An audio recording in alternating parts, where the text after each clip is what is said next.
Hello, hello, hello, everyone, and welcome. So excited today to bring you a very, very special opportunity for actual English speakers throughout the globe.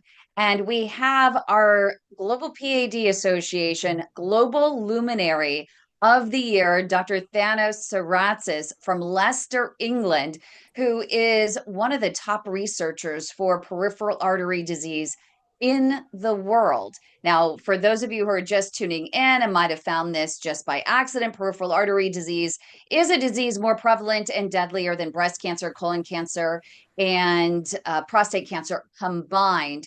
And it's blocked arteries, narrowed arteries, mainly in the legs. And 3 in 5 people who suffer a heart attack have this disease, but so many do not know it. Doctors brush off their symptoms of leg pain, leg cramps, neuropathy as everything else but PAD. And it's so important to get tested sooner rather than later because there is so much that you can do early on. Medications, walking is medicine, diet, also smoking cessation, all those things can help you stall progression of this disease. But then once you have it, and if it's reached more advanced stages, by the time you actually get diagnosed, you might need a procedure. And once you have a procedure, do doctors just leave it at that and say, well, we opened up your arteries, we rerouted the blood flow, we restored it, go home, good luck to you, bye. And that's what Dr. Saratzis is trying to fix right now. Once you have these procedures, well, what's next? How do you stop the revolving door of treatments? How do you stall progression of this disease at that point? And so I really appreciate everyone being here because we need your help to develop a program post procedure to improve the prognosis for these patients, not only with general peripheral artery disease, but with the most advanced stage of critical limb ischemia. So, Dr. Saratzis, thank you so much for being here, taking the time, and thank you so much for your passion and interest in creating the change that we all want to see in healthcare. So, with that, welcome. Thank you. And we would love for you first, just share, why are you so passionate about PAD and improving care? Well, I think you mentioned it earlier. Most people who have had a heart attack will probably have PAD or peripheral artery disease. They might not know about it. They might not have symptoms. And some of us healthcare professionals might not pay too much attention to them. And that's what always fascinated me, the fact that we care so much about heart attacks, strokes, etc., which we should be doing, of course. But then we've always ignored PAD. So as a consultant surgeon, so as a specialist surgeon, let's say, um, I I was always interested in trying to change that and trying to address that big elephant in the room that everyone was ignoring, really. Yeah. And, can you talk about some of your successful research projects so everyone here understands the impact that you have had? And as I said, everyone, he is for 2024 our global luminary of the year because of the impact that he has had thus far with all of his research on PAD. Yes, we've done and we have been doing quite a lot of research on this. We've got a few big randomized controlled trials open at the moment. These are big studies across many hospitals trying to compare keyhole surgery and open surgery for PAD. And interestingly, we just got funding for a big project to look at a home-based exercise program for people with PAD, which I think within the next 2 or 3 years will have major impact on people's quality of life. Yeah. And I've generally been doing quite a lot of research on softer things like how do not just the surgery, how do you get people to stop smoking? How do you get people to be less stressed if they've got PAD or have less anxiety? And these are very important things as well. Yeah. And is that research, the one on the walking as medicine is for the remote program, is that with Dr. Nasir Ahmad from Manchester? Um, NAS is not directly involved in that. Okay, This is a big program grant through the NIHR, and it's led by physiotherapists and exercise doctors, exercise physiologists. gotcha. We'll be coming to you over the next few months about it because it's a massive project, lots of money going into it, and we've only just heard about it. I mentioned it because I just want to show people that we don't just care about the surgery or the angioplasty. This is Yeah. about other things as well, like exercising, probably losing a bit of weight, addressing your anxiety, addressing your stress. And we should be doing And all of those things. And so we are going to be diving into the one particular research project that I had mentioned, which is post-procedure. But it's really great that you're all here because we're going to be adding Dr. Saratzis to our UK group. And we have those who signed up for this as part of our Microsoft Teams group so that you can hear about all the different projects that are available and choose what is right for you so we can all influence the change, across not only the UK, but across the globe. So let's dive into your current research project and why we're here. The one about post procedures. Yeah. Talk about why you're doing it, what led to it, and then go into the details of the project. Yeah. So let's go back to heart attacks. If you get a heart bypass across the world, you will go into something called the rehabilitation program. What does that mean? It means that people recognize that a heart bypass is a big operation, and then you need help in order to mobilize, in order to get back to your daily life, doing your shopping, walking, eating properly, and all that. Unfortunately, even though PAD surgery is usually big surgery, we don't do that for patients with PAD.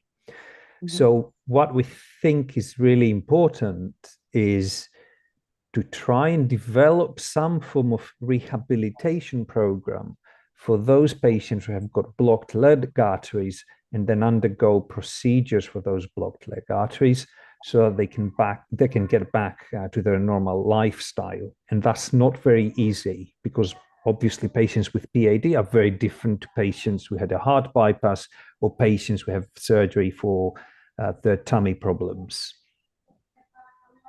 Yeah, and we do have a lot of patients that, especially when they have the bypass. And I had a patient call me just the other day, and he's like, "I'm having so many problems. I'm a month out from my bypass." And I said, "Well, walk me through your day." And he says, "Well, I'm not walking." He says, I keep my leg raised." And I said, "What do you mean you keep your leg elevated 4 weeks out and you're not walking?" "Well, the doctor didn't tell me There to you go. walk." And I said, "But did he tell you to keep your leg elevated?" He says, "Well, they said to elevate my leg to reduce swelling, but they didn't say for how long." And I'm thinking, 4 weeks in, and seriously, you're still elevating your leg and you're not walking. That is not good. Yeah, And absolutely. so So that's you something you're see, trying to prevent. yeah, even these soft things like communication, none of us have ever been properly educated in how to communicate those things to patients. And we can most definitely change that, even by doing those very simple things like actually being a bit more structured about how we tell patients to walk, when we tell them that, whether we give them some education leaflets about what to do after the surgery, etc. We just don't know how to do that specifically for PAD. So this is why we're doing this project now. And what are the things, in terms of the survey, can you walk us through the patient participation process? Yeah, it's very simple to start with. And I just wanted to stress again that this is funded by the UK government. This is not paid by any form of industry partner. We're not getting any money from industry in order to do more surgeries, etc. And all data is treated with very strict confidentiality rules. So the survey, practically, we would like patients who have got PAD especially those who might have had surgery or might be waiting for surgery, share some of their opinions on what happens before, during, and after surgery. It's very open. It takes a few minutes to complete it. And then we will look at patients' views and sit down directly with patients here in the UK, in England, and discuss those views that have been expressed in the survey, and finally come up with a rehabilitation program for PAD. The whole process is led by psychologists who are experts in doing this thing, which is called co-creation with patients. Yeah, what does that mean? How does that work? Yeah. So you explore the opinions of some patients or some stakeholders, if you like, through a very simple survey. Then you read all of those views, and we do some workshops with healthcare professionals and psychologists, and we try and make some sense of the views that have been expressed. Then the second stage is to do interviews and workshops with patients and try and figure out whether what we think has come out of the survey is what the patients think is important to them. And we identify barriers and enablers in order to provide the best possible care for those patients. That's it, So really. the survey itself is for everyone, whether you've had a procedure or not. You really want to collect on every aspect of the patient experience, because in developing even just a post-procedure program, you need to understand the entire journey of the patient, Exactly. whether it's early. Okay, just making sure. So everyone who's on, it sounds like every one of you qualifies for this survey if you choose to participate, and every answer, every experience is going to provide valuable data to help these researchers develop these programs to improve care. Exactly. Okay. Does anyone have any questions that are in the audience about the experience, about what you've seen so far? I know there were a couple of people that did end up taking the survey. There were some questions about some of the questions. If anyone wants to jump in, Douglas, do you want to go ahead first? Yes, sir. So I like Kathy. I think the idea about it's co-creation is the doctors becoming more aware of what we go through before, during, and after, and you're trying to change, or you want to get the doctors educated in the sense of what we experience a little more. Yeah, exactly. So co-creation is about making sure that there's a partnership between patients and healthcare professionals, and everyone is treated the same in that partnership. Because for too long, we've seen doctors or nurses leading the conversations. That's not what we're doing here. We want patients to lead. And I think is that the education part for the doctors? Yeah, I think that Absolutely. it'll help a lot. Yeah. Because these patients all talk about the feeling of being left to fall through the cracks without any support, and so, research like this, where you raise your voice, is going to highlight that, because I guarantee you, with Dr. Saratzis, his passion, he sees this happening. Right, doctor? I mean, you see these patients just falling through the cracks. You hear the stories of these patients. Exactly. And the problem is that the people who are trained in opening up the arteries, we see these patients after many years of them having suffered with PAD. We see them at the very end of their journey. And that's a big problem, because we can change things earlier in the journey. And that's partly what I'm here about. Yeah. So, doctor, I had an axial bifemoral bypass. It blocked in 6 months. I went back to the doctor, and he said, well, I had one job to get blood flow. That was it. He didn't talk about smoking. He didn't talk about walking, no diet or nothing. He just said, well, I got blood flow. Good. See you later. There you go. So again, that's what I'm talking about. we need holistic care, don't we? So it's education for the patients, education for the doctors, the nurses, etc. Yeah. And that was the perfect example. Thank you, Douglas, for sharing. Does anyone else want to unmute and share or ask a question? How about Kathy? Kathy G, go ahead and unmute.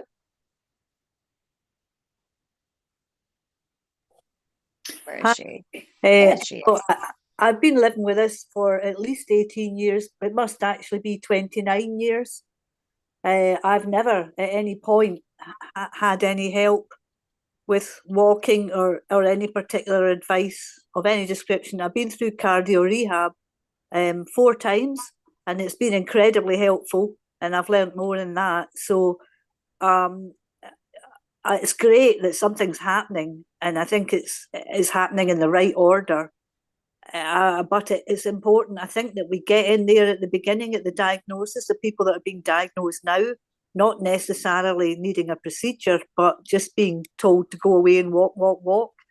I feel it's taken a very long time to get the message out, and it's great to see a home walking program, but I think these things need to happen quickly, because I don't think there's anything suggests that a home walking program isn't successful, and that people who walk, I just did my own, invented it myself, bought a treadmill, did it myself.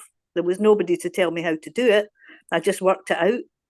And I know stuff has to go through clinical trials, and it all has to be perfect and meet all the criteria, but we are talking walking here. So I really want to speed everything up. I realise things move slowly, but any way to do that would be much appreciated by patients being diagnosed last week, and who are just lost, and they don't know where to go, and that's why they're turning up on these Facebook groups, asking questions that we struggle to answer, especially in the UK. So thank you very much for everything you're doing. It sounds wonderful. Yeah. I think you bring up some good points. I mean, it's different, before a procedure and after procedure. And there isn't anything, for the most part, there is research for a supervised exercise therapy program to hopefully, for those intermittent claudicants for early on, but there isn't. Once you do have that procedure, what is that walking regimen? How does that supervised exercise therapy program shift once you've had a procedure? And depending on the procedure that you've had, whether it's endovascular, whether it's bypass, whether it's endarterectomy, whether it's even the removal of a toe or a BKA, there's no, set program for that. And it makes it very difficult for even us at the Global PAD Association to be able to get these patients to transition into our general walking program, which is remote as well, because you need someone who is a physiotherapist or a doctor that can analyze the patient's situation in particular and be able to say, you know what, we need to start with gait training. Let's just start there. Gait training and a few steps. Then once we're solid on the gait training, then we're going to progress to X, Y, and Z. And there's nothing like that out there. And that, I think, from my perspective, would be a critical outcome of research like this. Agreed. I just couldn't agree more. And that's why we're doing this. And we have some folks joining us via YouTube as well. So Peggy, hello. Feel free to put questions in the comments. Does anyone else want to weigh in? I mean, you have the opportunity right now to ask your questions and also share some of your experiences, as both Kathy has done and Douglas has done. So if you want to go ahead and unmute, Lynn, go ahead and unmute and share your experience. Hi. Hi, Lynn. I'm not gonna put my camera on because I'm in a dark room with a headache. So I was just thinking, I'm almost a year from diagnosis now. I was diagnosed about sort of January, February, I think, last year. And then I also went through cardiac rehab because I had a narrowing of my LAD in June, and from angiogram they stented my heart. So I went through cardiac rehab. But everything that I have learned about what I should be doing, I've learned through Tim's website. I had no idea what I should be doing. I was told to walk, walk, walk. And I mean, there's walking and there's walking, isn't there? You know, I wasn't told to walk until, you know, it got painful, and then to stop and then to start again. I was absolutely clueless, really. And you know, I haven't had a procedure as such for my pad, and I hope not to have, because I am trying to educate myself. But what does worry me is that there's no kind of review. You're just told you've got this debilitating disease, this progressive disease, and sort of told to go away, do your own thing. And I mean, and then it's like we get to when we do need a procedure, and it's almost like, you know, it's not until we need a procedure that we go back, and by that time it's too often too late for a lot of people. So I find it really frustrating. I have had a look at NICE guidelines, and none of that's happening for me or a lot of other people in the UK. We've never had any sort of supervised walk-in program or even been offered it. I just find it extremely frustrating, as I know a lot of other people do. Yeah. Do you have any comments, Dr. Saratzis? Yeah. We keep hearing this same story, which is a sad story, I'm afraid. 57% of UK specialist centres for PAD haven't got access to supervised exercise therapy. But at the same time, they've all got access to all sorts of invasive procedures, which makes absolutely no sense.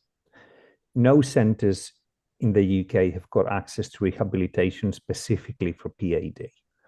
So again, that makes absolutely no sense.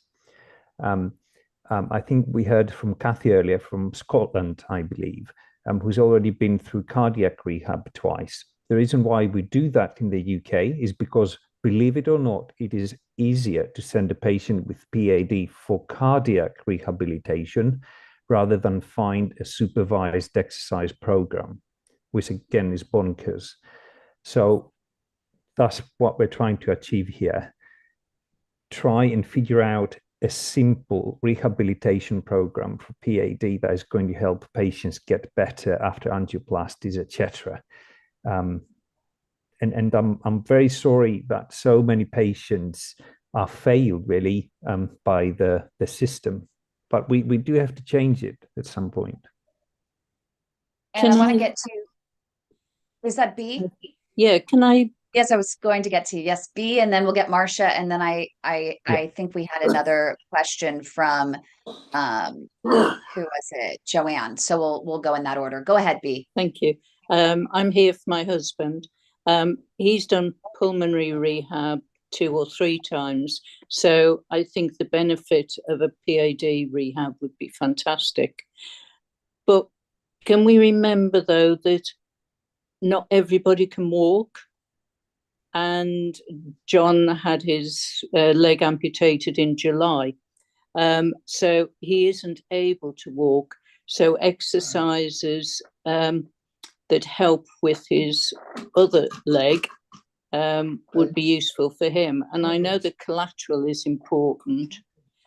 But, you know, 6 months in, he's now waiting because he's got a blockage of his only good leg.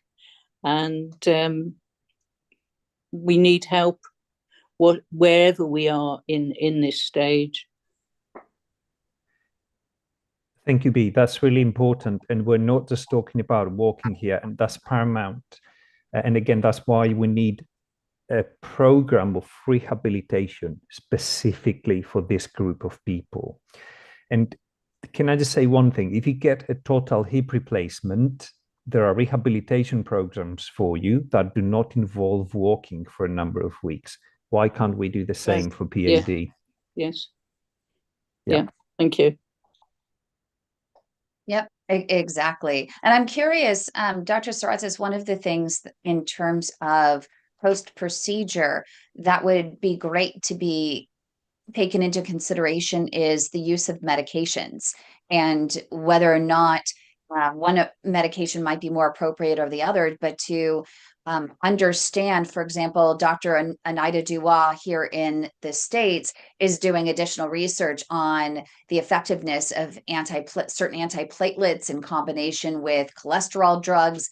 And the right combination of antiplatelets versus, to anticoagulants. And they find that so many patients are offered Plavix, but in many patients, I know here in the States, I haven't surveyed those in the UK on this, but there are quite a few patients here that have found that once they take the sensitivity test, that it's not effective in their bodies, but yet everyone's being, that's frontline here. Post-procedure, you get Plavix, but what if they have a sensitivity to Plavix? Well, I don't care what walking program or anything you put them on, at least start them out, ahead of the game, give them a fighting chance and give them the drug that works for them versus just saying, oh, we're just going to give you Plavix. Let's see, do you need Plavix? Do you need Brilinta? Or a different antiplatelet therapy, post stents, in particular. So just from my perspective, I don't know if that's something that is part of the research that you're looking at. Very good points, Kim. And there's a big randomized control trial starting in January, February 2025 in the UK called Clarity, which will be looking at whether aspirin or Plavix or anticoagulation with things like rivaroxaban is better or are better or best or whatever you want to call it in patients after PAD procedures. So it's called Clarity, starting recruitment in 2 or 3 months or so, and it will answer that question because I cannot answer that question. I haven't got evidence to say this is it, that's the answer here. The trial is led by my colleagues in Bristol, but it's a national project, again, funded by the UK government. It needs a few hundreds of patients, and it will deliver results within the next 4 to 5 years. Oh, that's amazing. And you know what I'd like to do with you is let's work together on we're creating a page with different trials so let's start with a lot of your trials and the ones you know about, and we'll get them on our map. We already have a mapping service, and so let's put it out there. Let's work on that after this, and we're going to do that because we've got so much coming up in this year. There's literally a trial now funded by the UK government for every single patient with PAD. Yeah. And you know what, I'm gonna actually recruit you as the lead advisor for that and helping me to determine which trials should be placed on there and which are legit. And we'll create a global panel to review these to make sure that we're only putting up the ones that you think should be put up there. And look at all the little thumbs up, whoever did that. That's awesome. Marcia, we'll get to you. Marcia, go ahead and unmute. Yes, thank you so much, Doctor, for instituting a lot of these researches. I'm wondering if this research might address the quandary I've had with getting different specialties to communicate clearly with each other. I've spent the past 2 years having procedures done to open my blood flow down to my great right toe, only to learn it's to no avail because I could have had an MRI over a year ago that would have saved it, but now it's too late because I have infection in my great distal phalanx, and so I'm facing a toe amputation. Granted, I'm okay with that decision, but the frustration I went through waiting so long just to get us an MRI ordered to rule out specifically and definitively osteomyelitis. So I'm sure I'm not the only patient who's been through this, and I'm sure there's many patients who are going through much worse than what I have been through. But I think that this is a concern that does need to be addressed, the intercommunication and clarity between the different specialties, because there's a big block. And if I don't advocate for myself and nudge one doctor to talk to the other doctor, it's just not happening. That is brilliant. Creating that circle of care. What does that care team look like post-procedure for all patients? Is that what you're addressing, Marcia? Is that kind of sum it up? Yeah, and I guess specifically looking into now having a toe amputation, like, okay, what specific walking regimen would be recommended for me in my particular circumstance? I do practice and teach Qigong and Tai Chi, so I'm not too worried about balance. But I know my gait will be affected. So should I start with gait therapy? I mean, where does a person start in this? And is this walking program going to be flexible enough to be customized to each individual patient's need? Really good points. Dr. Saratzis, do you want to weigh in? Flexibility in these programs is essential. Not very easy to build it in the program, but it's paramount, both for the patients and the healthcare professionals. And again, that's why I'm saying we need the views of dozens of patients, because everyone has had such a different journey. And if we don't get those views, then we'll end up with something that doesn't really make much sense for patients. But of course, this communication between cardiology, vascular surgery, radiology, all of these things are paramount. And I want to get to Joanne. Joanne, go ahead and unmute. You had a couple comments. You had a question earlier that I thought was important. I know Dr. Saratzis answered it in chat, but I think it's an important question to still bring to the table and make sure that those who are watching at home actually are aware of as well. And I don't know if she's still on here. Joanna, are you here? I can read her question. And it was about, so one of the first questions on the survey asks you directly if, have you had a procedure? Yes or no? And so would you mind addressing that so they don't get turned off right away? Absolutely. I should have said this at the very start, because the way the survey works, you have to press yes in terms of having some experience with procedures. But then there's so much free text that you can add. So please press yes there, and then you can offer your opinions in very open questions. It's not a tick box exercise. Yeah, so if don't get turned off if you're doing the survey and you have not had a procedure for PAD, meaning any sort of intervention, endovascular with wires and balloons or stents, or a bypass or endarterectomy or amputation, still keep going. Just reply with yes, and then explain that it's no in the comment section and what your experience has, because as Dr. Saratzis says, it's really important that they're not going to pay as much attention to the checkbox up there. They're going to be paying more attention to the comments and the experiences, and they want everyone and every experience from pre-diagnosis to diagnosis to whatever treatment plan you're offered to be shared in here, so they can come up with some sort of robust treatment plan for all patients with PAD, as there is not one that's available anywhere in the world right now. Douglas, go ahead and unmute. So yes, sir. So the what I understand is like the basics of therapy before, during, or after, but kind of are the same, but each of us have different individuals exercises that we need to do after that, and being able to adjust that therapy for that each individual is a big process, isn't it? Exactly. But we need to start somewhere. And if we understand the needs of people, like yourself, Douglas, for example, you might need access to a certain type of exercise therapy where, you know, you lift a few weights or whatever. Then some other person elsewhere might need access to a home exercise bike of some description.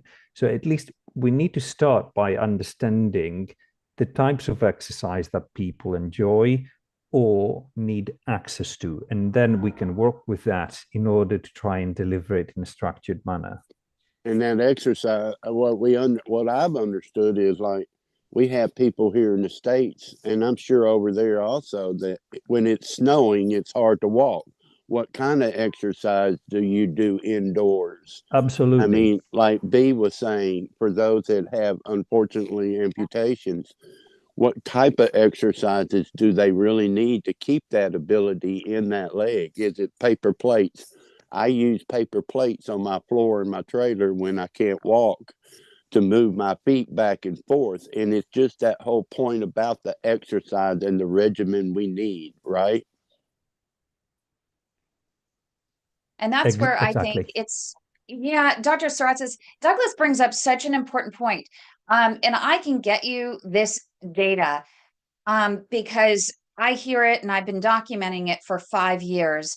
The winter is the hardest part for patients to do their exercise programs. So many of them say, well, it's too cold outside, there's snow.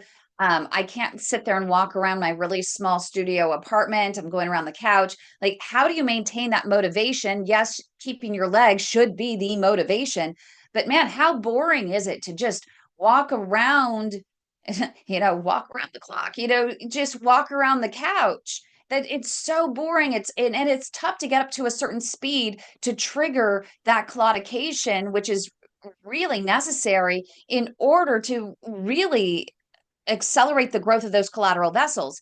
And so we don't understand why, more studies have not been done on even a foot bicycle. Will that help? A stationary general bicycle? Will moving the paper plates back and forth? Will doing toe raises, doing, pushing the accelerator button, flex and point? Will any of that help with these patients who can't get outside and can't do a regular regimented 30-minute walk outside?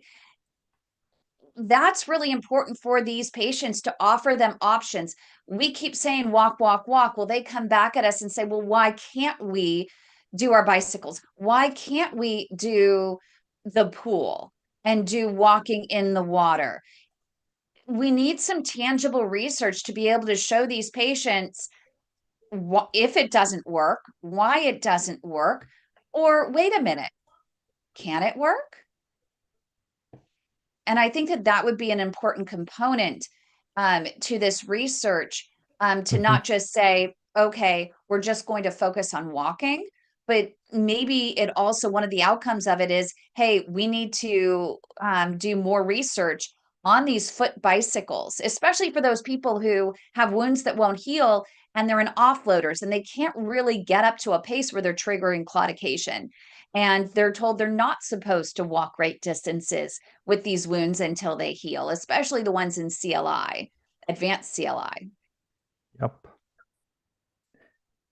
Again, you're just echoing my thoughts, really. Yeah. And anyone else wanted to chime in? We have Heinz who's here. Haley's here. We have Simon. Tammy, I think I saw one of your messages in the chat. If you want to unmute and share as well. I think that your perspective is really key. Just go ahead and unmute. We have just a few more minutes here. And I know Dr. Saratzis wants to hear all of your opinions. Janice, Joyce, you want to unmute and share? There's Janice. Hi there. Can you hear me Hi. okay? Yeah, yes, hi. We can hear you. Thank you for your courage in speaking and sharing your experience. Thank you. I just wanted to tell my story, really. I haven't had any procedures. I was referred to by a vascular surgeon who confirmed that I've got a PAD. but basically just told me to go away and go back to my doctors when the pain got that bad that I couldn't stand it anymore. So that's how it's been left with me until I find your Facebook page. Oh, and what was it about? What was the information that we had that helped you to get your mindset and to get you on the right track? And I think it's important for Dr. Saratzis. I think he'd want to hear as well. Just listening to everybody's stories and knowing that it's not, I was taken aback when I went on the Facebook page and realised how many people it affected and a lot worse stages that I am at the moment. So I have been referred to, I'm waiting on a CT scan. Cardiology said that they wanted to check the arteries in my heart to make sure they've not been affected. So I'm waiting on that. Oh, that's fantastic. You're one of the rare ones. And I actually find, Dr. Saratzis, it's really interesting. I find more in the UK that people who have PAD get checked for CAD than folks here in the States. I have to keep fighting. And the cardiologist said, well, why? The vascular, specialists here say, well, let's just focus on the legs. I'm like, well, they're not going to die from their legs. Most likely it's from the heart. And 3 in 5 people who suffer a heart attack have PAD, so it would make sense to get checked. And so I would wonder if that, I don't know if that's already part of the protocol, standard protocol, but that would be important that they do get checked because, I mean, with a minimally invasive procedure, are they doing extensive heart diagnostics, or is that purely with the bypasses, the surgical procedures? I think what we are seeing here in the UK a lot, the anesthetists, the anesthesiologists, as you refer to them in the US, they do ask for proper cardiac tests a lot more before they offer people an anesthetic for any form of PAD procedure. So that's becoming pretty much the norm. I don't know why this is not being picked up so much in the US.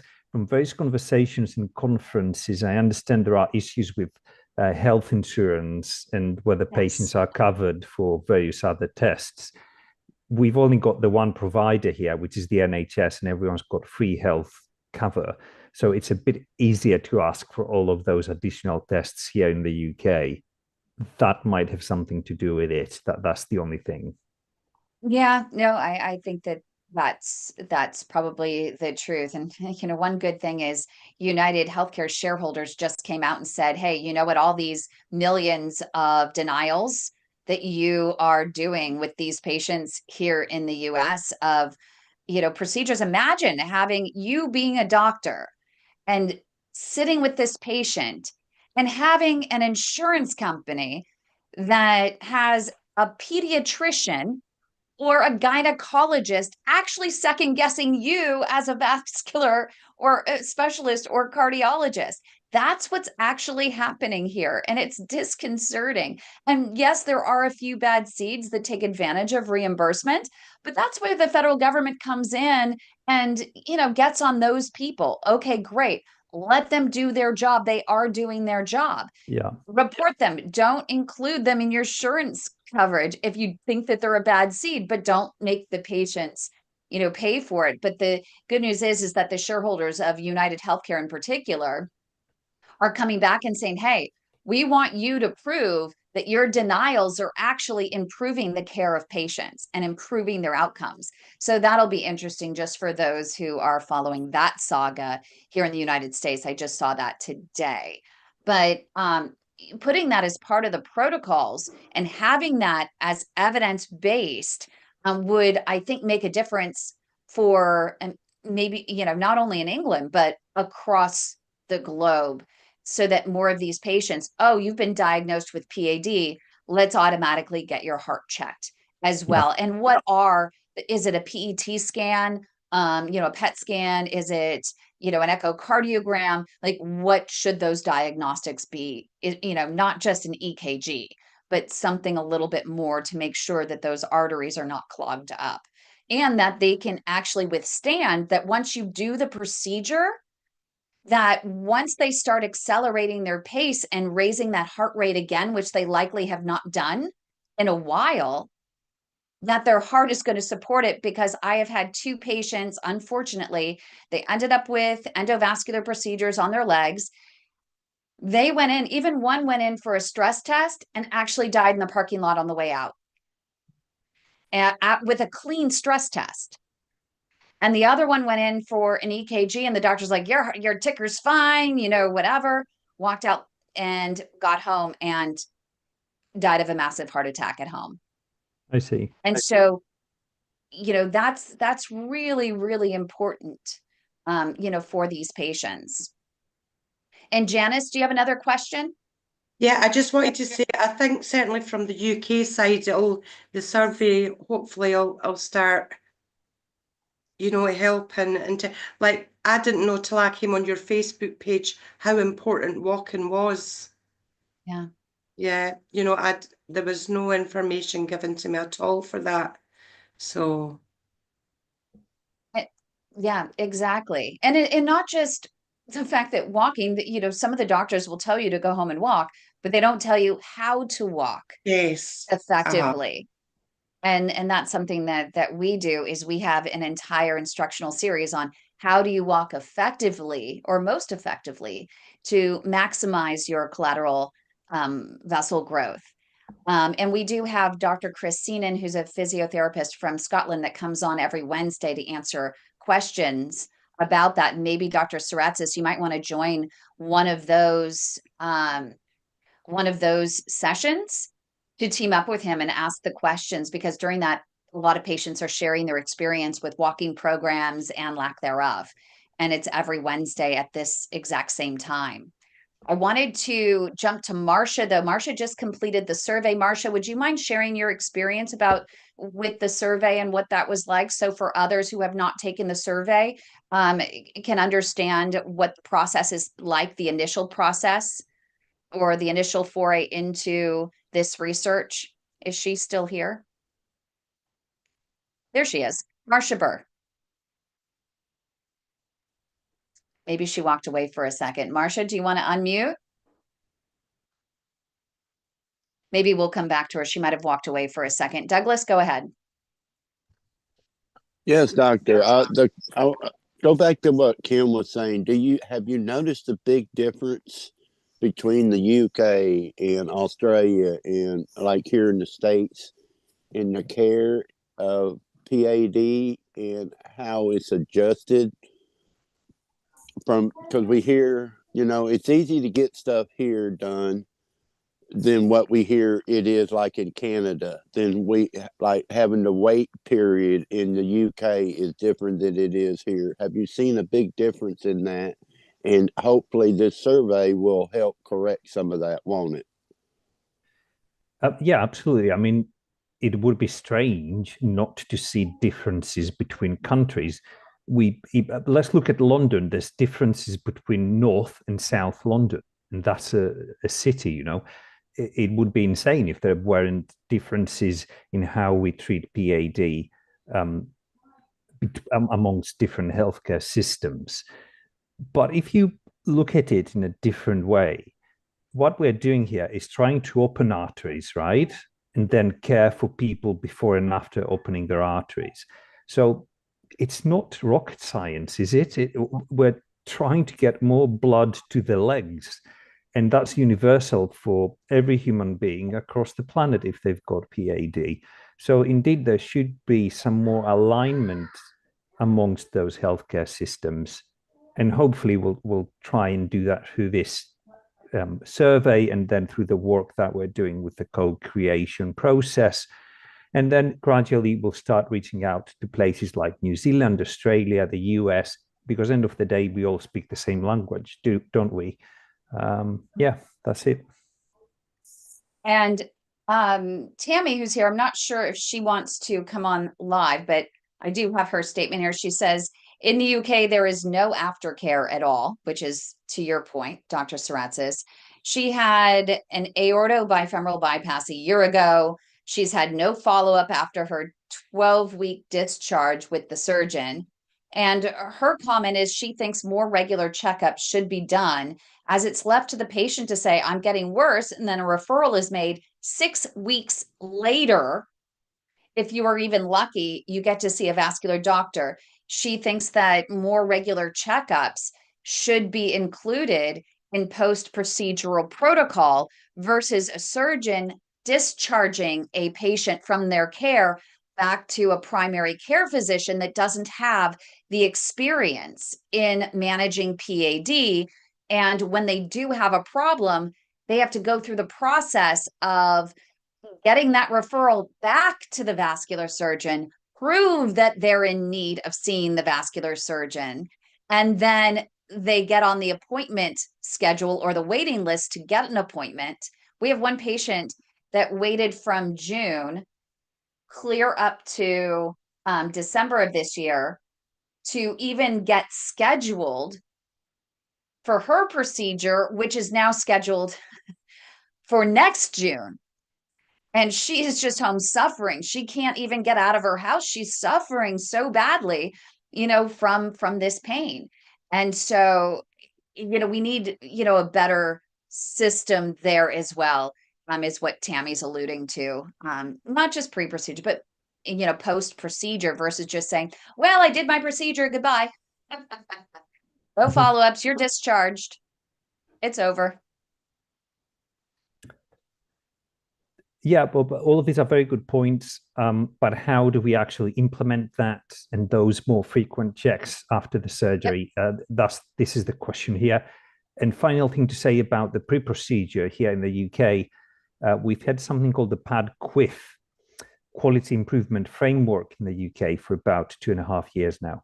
So as a hospital, if you see someone who's got gangrene in their leg or rest pain, you need to get the arteries opened within a certain period of time. And that's pretty short. It's 3 days. If you don't do that, you don't get paid. So that has helped things a lot.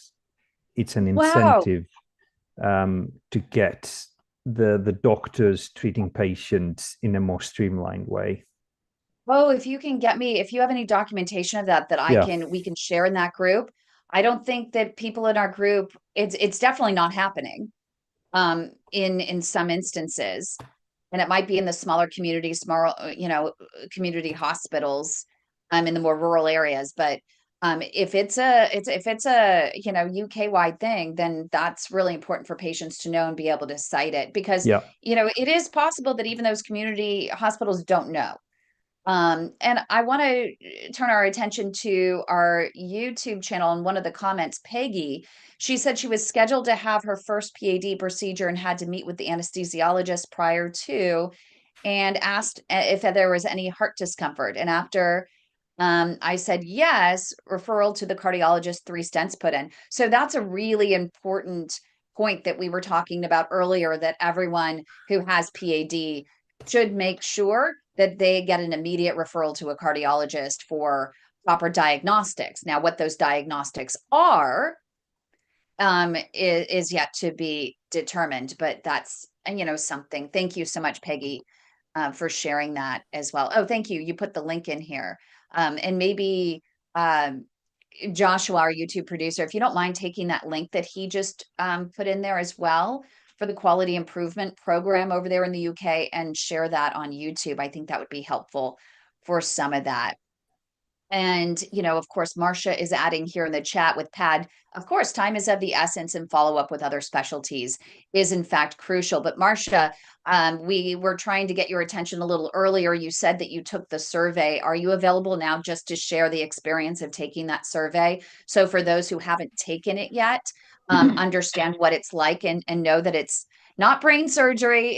It's pretty quick and easy to get through the first iteration of this participation.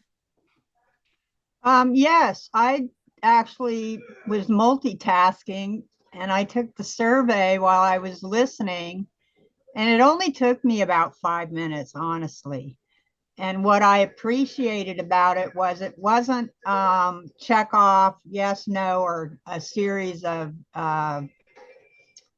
choices kind of made for you, but it was open-ended questions. So I could add my own personal feedback to the questionnaire. And I think that by doing it that way, it's going to give the researchers a much more clear and overall view of all of the different conditions that we various PAD patients experience. And so, yeah, it was simple, and it was just open-ended questions about exercise. How do you feel about it? Have you had a procedure or not? That was about the only yes or no question there was. And it was all about exercise, your thoughts on exercise before a procedure, after a procedure, and it was very simple. That's great. And, we want to encourage, and I think take the questions. It sounds as though they really want to hear everything. And so if their questions are not 100% relevant to your experience, and you think there's other information that is important to them that maybe they didn't consider, because they're trying to create these questions before even knowing your experience. And so that's a very difficult thing to do. And so feel free, right, Dr. Saratzis, to take the answers where you want and provide the information. Be candid about your experience. Give them more information than even what they ask for, because they want, you're probably going to give them these aha moments going, shoot, I wish I would have thought of that, just by you being the expert on you. Absolutely. So I appreciate, go ahead. Sorry, Dr. Saratzis. No, nothing. Just again, echoing your thoughts. Absolutely. That's just what we need, really. Some views on you as a human being and what you think is important for you and people like you. That's it. Yep. And B, did you want to jump in? We only have a few more minutes. I know I keep saying there's just a few more minutes. Sorry to take up so much of your time, Dr. Saratzis. But it's great. We have some great engagement here. B, I didn't know if you wanted to state what you had put in chat.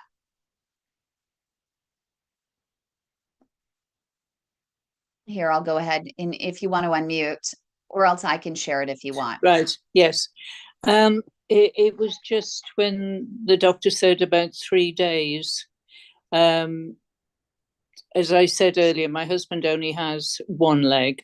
It was the beginning of December when he first saw the GP with what is now 3 toes going black. He had a CT angiogram and he has an occlusion of the SFA. But now they want an angiogram. So it's going to be 6 weeks from first going to the GP to actually having the angiogram, and then possibly an angioplasty. But I think that's very doubtful. But it's nowhere near 3 days. And the problem is that the NHS is broken. And we all know this. The doctors are working as hard as they can, but there are not enough doctors, there are not enough nurses, and there are not enough beds. And at the end of the day, we are all suffering. But it isn't any of the NHS's fault, of those working in the hospitals. But nowhere near 3 days for us. So that's good to know, because now you can bring that information, and he put the link there. So save the link that's in the chat, and I would send that to them and let them know that that needs to be followed, because maybe they didn't know, and maybe they can't do anything about it, but it's worth letting them know, because you might be inspiring the change. Yes. And educating them. Thank you. Yes. That's probably disconcerting for you to hear, Dr. Saratzis. I hear this every day, this waiting time. Yeah, I'm sure you do. Yes. And we don't blame, we don't blame you. It's the way of England and the way of the world at the moment, and Indeed, yeah. we have to live with it. And thank you so much for your courage in sharing that, Bea. And if there's anything we can do to help, please let me know. But we can also talk offline about, the potential procedure and some questions to ask before the angioplasty, so you ensure that he is, getting the most advanced care that's available. And Kathy, you had one question there about employers. I think you're still here. Yes, there you are. Go ahead and unmute. And you had a question.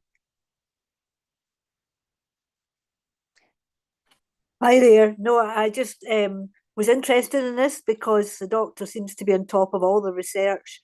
And I had a conversation with a couple of people on the Facebook group about things they could ask their employer to do. One person came back and said they didn't think they'd have any problem with the employer. He was very supportive, and she could buy her own raised to stand desk, and she could fit her own thing underneath, and she didn't think the employer would mind. Other people were saying they walked a lot in work, but they were finding it difficult to walk because they couldn't stop at the appropriate time. And many younger people obviously are in work. And in the UK, you're working now until you're nearly 70. And many people have desk jobs which contribute, I do not doubt for 1 second, contribute to behind the knee blockages if you're sitting at workstations that aren't properly designed. And I just wondered if anybody, anywhere, is doing any research on desk-bound work, or how that might be improved for people in those kind of jobs who are developing these sort of sedentary diseases, or when you're diagnosed, what modifications would you expect an employer to make, and what would be reasonable? I just wondered if it's an area of research for anyone, and if the doctor knew that. These are extremely interesting points for two reasons. First of all, we know that if you sit in front of a computer all day, that's a bad thing for your heart and for your leg arteries. And the second thing is that the position in which you sit might also indeed impact on blood flow in certain regions. Why am I saying that? We know, for example, that cyclists, if you're on a bike, I don't know, 5 hours a day or something like that, you're more likely to get some problems in your iliac arteries. It's a rare condition, but it only happens in cyclists. I don't know of any research that has specifically looked at the chairs, but it's a very interesting concept that you're raising. And it might indeed contribute to more artery problems in your lower leg, if you like. Yeah, thank you, Kathy. You're always thinking. We love Kathy. She's amazing. Always bringing some great questions and insight into the conversation. Okay, I don't want to take up any more of your time. Let's just finish this with what is the next step beyond the survey? What happens once they finish the survey? Can you walk us through? Is every single patient going to be called in, or how are they selecting the patients that are going to go on to phase 2 and phase 3? Yeah, so it's unrealistic to say that every single patient will be called for an interview or a workshop. We're going to invite people to take part in at least one workshop so that we make an informed decision about the nature and the structure of the program. The very first immediate step, though, is for the psychologists to sit down and do what is called a qualitative analysis of all those open-ended questions and the replies that we've had, and then formulate the exact format of the workshop so that we do the co-creation process correctly. The very final thing would be a structured program, and we will, of course, ask the opinion of the patients to sort of ratify or rubber stamp that final program. Perfect. And what is the timeline for this? When does the survey close? The survey will close within the next couple of months, and we've got funding for about 18 months in order to complete the whole project. Okay, so this is actually pretty quick. It is, yeah. And so, in the next couple of months, how many patients are you hoping to onboard in the UK alone, but then also you said bonus is really involving New Zealand, Australia, Canada, any US, any English speaking areas. We've already got about 7 or 8 replies with lots of information. We're hoping to get at least 20. But of course, we need more in order to be able to make better sense of what people think about it. The bare minimum would be 20.